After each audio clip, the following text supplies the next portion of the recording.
Hello everyone, welcome back to another video. Today we're gonna be reviewing 4 things while eating golden raisins. I don't know if you can see them right here. I always thought they were raisins with a G, but turns out they aren't, so I don't know. Slap me in the face and call me Judy. What do I have to say for the 4 things that I'm gonna review? Let's start with the Continental, from the world of John Wick. Longest title, longest episodes that are boring, okay? They are so long, the action that I so love from John Wick is ruined. There's too many cuts, shaky cam, there's a chase scene that they just cut, go to black, then to the chase scene, then to black, to the chase scene, and it's just so bad.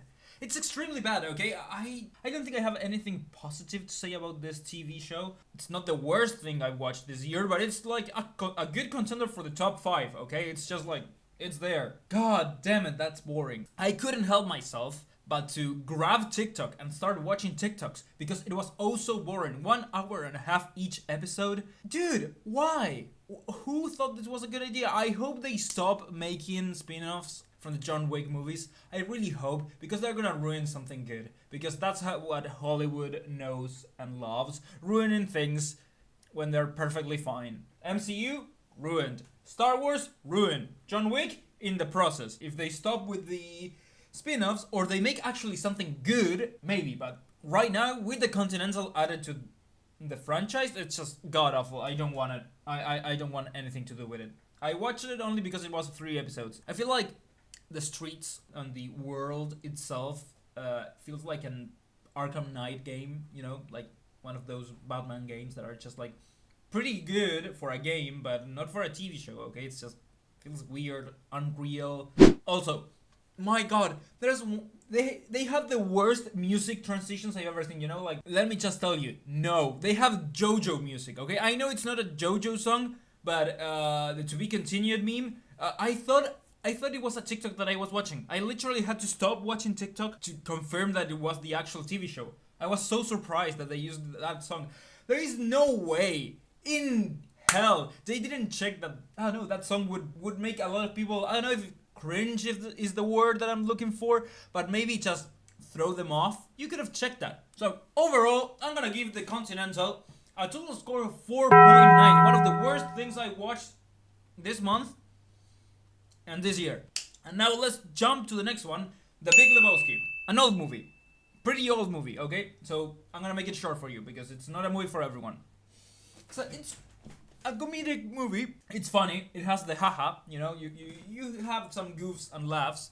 Pretty decent acting, but what it struck me as amazing is that the transitions and the effects are pretty solid for an old movie, you know, like those movies usually don't have good special VFX, but this one, The Big Lebowski, just fun, good, and actually, I enjoyed it. Heck, man, it was cool, you know, like they say in the movie, like the dude says in the movie. I don't have additional notes for this one, so I'm just gonna give you the score.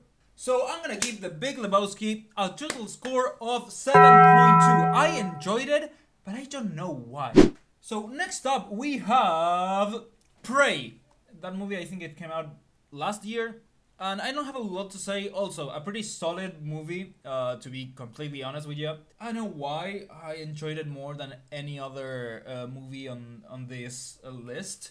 It was fun to watch a movie that felt kind of wacky and goofy in some ways, but also very serious in other ways. I don't know, it's just a cool concept, like a tribal character against a technologically advanced, but not so much advanced predator. It was fun. Honestly, it was fun to watch. And when I say Predator, I'm not talking about EDP 445. I'm talking about the Predator from the comics or the movie franchise. I don't know. The only thing I have to say is that axe that she had, I don't know if it was an axe or a tomahawk, they may be the same. I don't know. I don't have a lot of knowledge on my axe lore. So I'm gonna say it feels like it's a magical axe, you know, like Mjolnir, no, what was it? Stormbreaker. It feels like it's Stormbreaker because it goes back to her perfectly every single time with a little grass rope, which doesn't make a lot of sense. So I'm gonna give Prey the best score of this video A 7.45, that's right. Magical X, green fluorescent blood, and cool gory deaths. And last but not least, a weird movie that I'm gonna give you a short and sweet review because you ain't gonna care about this one, probably.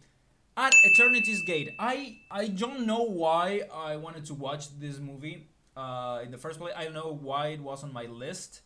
I just watched it, and you know what? I have one thing to say about this movie, which is the handheld shots that they do with the camera on hand are so dizzying, okay? You just feel like you're gonna puke while you watch it. If I had the Apple Vision, whatever it is, and I had to watch that movie, I would puke like half an hour in, okay? It's just, it would be like being on a roller coaster, spinning constantly, okay? It's just that dizzying. Trust me when I tell you that. The good thing I have to say about this movie, the best thing is it has flawless color correction, okay? I don't say this lightly. I like color correcting my videos. I like color correcting in editing because it's, I don't know, it's cool. This movie has the perfect color correction, okay? I haven't seen a movie so well edited in the color correction aspect, at least. It has a few bumps here and there, but it's just overall like a flawless color correction.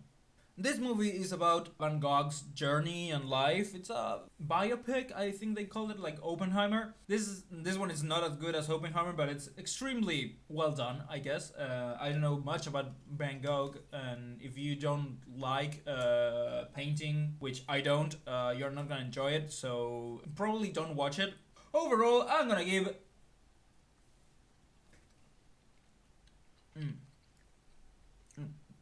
I'm gonna give... Here. Give me a second. Okay, there we go. I'm gonna fuck. I'm gonna give At Eternity's Gate a total score of 6.95. Anyways, thank you everybody so much for watching another review. I am currently watching Jujutsu Kaisen still. It's so good. I am in love with Jujutsu Kaisen. It's becoming slowly but surely one of my favorite animes, and I am actively watching Loki season 2. So yeah, stay tuned for those reviews. I'll see you on the next one. Memento Free.